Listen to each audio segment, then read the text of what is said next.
Exam में तुम कितना पढ़ के जाते हो ना, उससे फर्क नहीं पड़ता।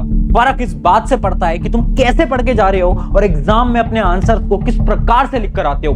वही आपके नंबर्स को, आपके मार्क्स को डिसाइड करते हैं। और आज मैं आपको 4 सिंपल स्टेप्स बता रहा हूं जिससे कि तुमने अभी तक कितना भी पढ़ा है ना, फर्क नहीं पड़ता, तुम अपने मार्क्स को बहुत ज्यादा इंक्रीज कर सकते हो, यानी तुम अपने एग्जाम को हैक कर सकते हो।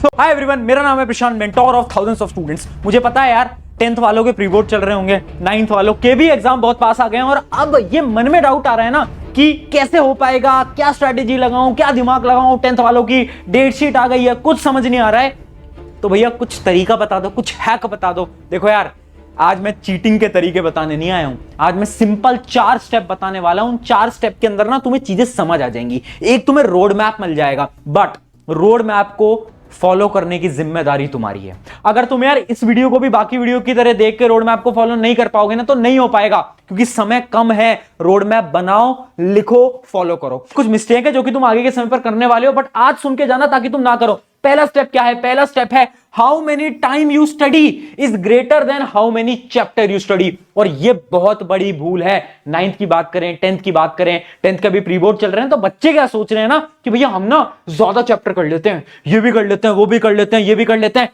मैं क्या बोल रहा हूं, एग्जाम में ना तुम 10 किताबें पढ़ो, 50 किताबें पढ़ो, फर्क नहीं पड़ता। एग्जाम में फर्क इस बात से पड़ता है कि तुमने वो जो एक किताब पढ़ी है ना, उसको कितनी बार पढ़ा है। क्या तुमने उस किताब को बार बार रिवाइज करा है? कि तुमने सारे कॉन्सेप्ट्स को फॉलो करा है? कि तुमने क्वेश्चन प्रैक्टिस करी है? अगर तुमने इतना करा है ना, तो काम बन जाएगा। बहुत सारे ऐसे स्टूडेंट है जो क्या सोचते हैं ना कि भैया हम ना चैप्टर ज्यादा लगा लेते हैं और वो 10 चैप्टर पढ़ेंगे, उन 10 चैप्टर में से उनको 4 चैप्टर अच्छी तरीके से आते होंगे, 6 चैप्टर नहीं आते होंगे। अरे ऐसा मत करो, तुम्हारे पास टाइम कम है ना, तो तुम सिर्फ 5 से 6 चैप्टर करके जाओ, कोई दिक्कत नहीं है, बट उसको इतने अच्छे तरीके से करके जाओ कि क्या हो जाए, तुम्हारे उनके अंदर नंबर नहीं कटने चाहिए।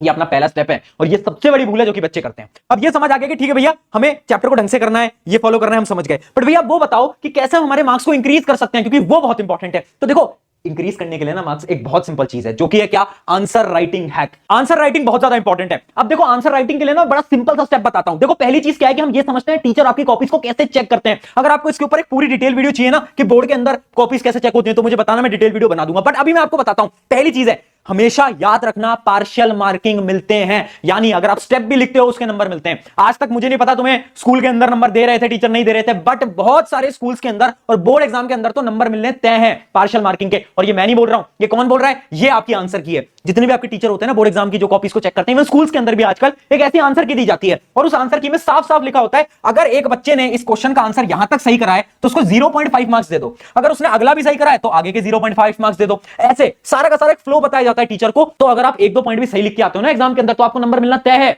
इसलिए मैं बोलता हूं, हमेशा याद रखना, पेपर को खाली मत छोड़ा करो। ये बहुत बड़ी भूल है। बच्चों को लगता है कि भैया तो क्वेश्चन आते नहीं, इसको खाली छोड़ देते हैं। नहीं, अगर 2 पॉइंट भी लिख दोगे, 1 पॉइंट भी लिख दोगे, मैथ का आधा क्वेश्चन भी सॉल्व कर दोगे, तो भी नंबर मिल जाएंगे। बोर्ड के अंदर, इवन 9th के स्कूल एग्जाम के अंदर नंबर लाना ना बहुत सिंपल है।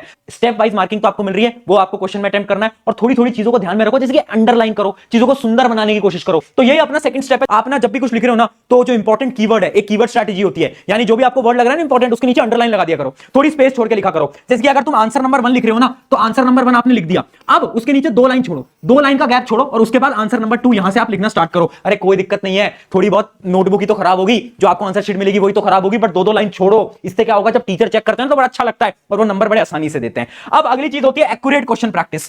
क्वेश्चन प्रैक्टिस करना बहुत इंपॉर्टेंट है और सही प्रकार से क्वेश्चन प्रैक्टिस करना ना बहुत इंपॉर्टेंट है। यानी तुम्हें यह पता होना चाहिए कि कौन से चैप्टर के कौन से टॉपिक इंपॉर्टेंट है और क्वेश्चंस कौन से इंपॉर्टेंट आने वाले अब है बैच, इसके बारे में सबको पता है। अब बड़ी एक ना अच्छी चीज आपको मैं दिखाता हूं। अगर मैं आपसे बोलूं कि क्लास 9th या फिर क्लास 10th के जितने मैंने आपको आज तक YouTube पे पढ़ा है ना, तुम्हारे स्कूल के पेपर, बोर्ड एग्जाम के पेपर, सारे उन्हीं नोट से बन के आए हैं। दिखाऊं प्रूफ? दिखा देता हूं। ये किसी स्कूल का पेपर है और इसके शुरुआत के ही जो 5 क्वेश्चन आपको दिखाई दे रहे हैं, ये आप ध्यान से देखो, और ये है हमारी बैच की स्लाइड। मैं क्लास 9 के अंदर टॉप 5 क्वेश्चन कराता हूं, आप देख सकते हो सेम क्वेश्चन जो मैंने आपको कराया वो कहां पर आया? आपके स्कूल के पेपर के अंदर आया। ये तो हो गई बात 9th की। 10th का क्या? 10th में तो भैया हद ही हो गई। 10th में क्या हुआ है? 10th के अंदर जो सीबीएसई ने आपका सैंपल पेपर दिया है, वो अपने आरंभ बैच के सेम टू सेम नोट से उठ के आया है, जिसके आप देख सकते हो सैंपल पेपर का क्वेश्चन। ये सेम क्वेश्चन आरंभ बैच के अंदर बच्चों को एकदम डिट्टो कराया था।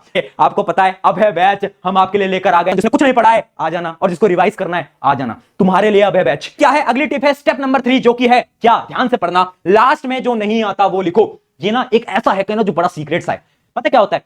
आप इमेजिन करो आपके पेपर के अंदर है 20 सवाल। अब उन 20 सवाल में से आपको क्या है ना, आपको कुछ सवाल आते हैं और कुछ नहीं आते। मान लो आपको क्वेश्चन नंबर 4 नहीं आता, तो मैं आपको क्या सजेस्ट करूंगा, क्वेश्चन नंबर 4 आप ना छोड़ दो और उस क्वेश्चन को लास्ट में अटेम्प्ट करो। ऐसा मैं क्यों कह रहा हूं, क्योंकि अगर आप शुरू की जो 2-3 पन्ने होते हैं ना उसके अंदर साफ साफ लिखोगे, सारे क्वेश्चन सही करोगे, तो जब एज अ टीचर अगर मैं आपकी कॉपी चेक कर रहा हूं तो मैं देखूंगा ठीक है ये भी आता है, ये भी आता है, ये भी आता है, ये भी आता है, पन्ना पलटा, ये भी आता है, ये भी आता है, मैं इंप्रेस हो जाऊंगा। मुझे लगेगा यार ये स्टूडेंट तो बड़ा इंटेलिजेंट है, इसको तो सब आता है। तो फिर मैं तुम्हारी कॉपी बड़ी आसानी से चेक करता चलूंगा, तुम्हें नंबर देता चलूंगा। अब लास्ट में जब तुम्हारे कुछ ऐसे क्वेश्चन होंगे जो तुम्हें नहीं आते, उसमें तुमने थोड़ी गलती भी करी होगी ना, तो भी मैं बोलूंगा कि यार कोई बात नहीं, थोड़ी गलती करी बट इस पढ़ के तो आया है ना, इसको आता तो है, तो इसमें भी थोड़े नंबर दे देते हैं और नंबर देके मैं आगे बढ़ जाऊंगा। और यही बड़ी सीक्रेट टेक्निक है जो कि तुम्हें फॉलो करनी है। जब क्वेश्चन नहीं आ रहा ना, आखिरी में अटेम्प्ट करो। शुरू में अटेम्प्ट करोगे ना, टीचर ने देखा अरे इसको तो कुछ नहीं आता, फिर तुम्हारे पूरे नंबर कट हो जाएंगे। अपने स्टेप नंबर 4 की तरफ, जो कि है रिवीजन करने का सही तरीका। हर वीडियो में बोला है रिवीजन करने से क्या मतलब है भैया, रिवीजन का मतलब है कि हम ना पूरा का पूरा लेक्चर देखेंगे भैया, हम नोट्स रिवाइज करेंगे, हम क्वेश्चन प्रैक्टिस करेंगे। इतना टाइम है तेरे पास?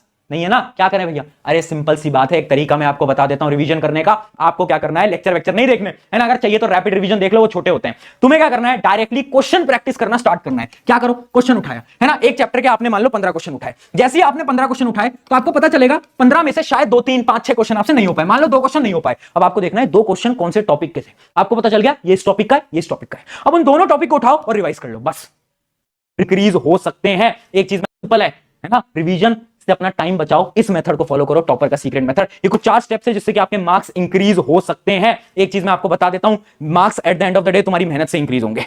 ठीक है, ये हैक्स मैं आपको बता दूंगा, बट मेहनत तो तुम्हें लगानी पड़ेगी, पढ़ना तुम्हें पड़ेगा। उसके अलावा अगर तुम्हें वीडियो चाहिए कि बोर्ड के अंदर कैसे कॉपी चेक होती है तो कमेंट में मुझे जरूर बताना। ऑन दिस नोट, शुक्रिया एवरीवन।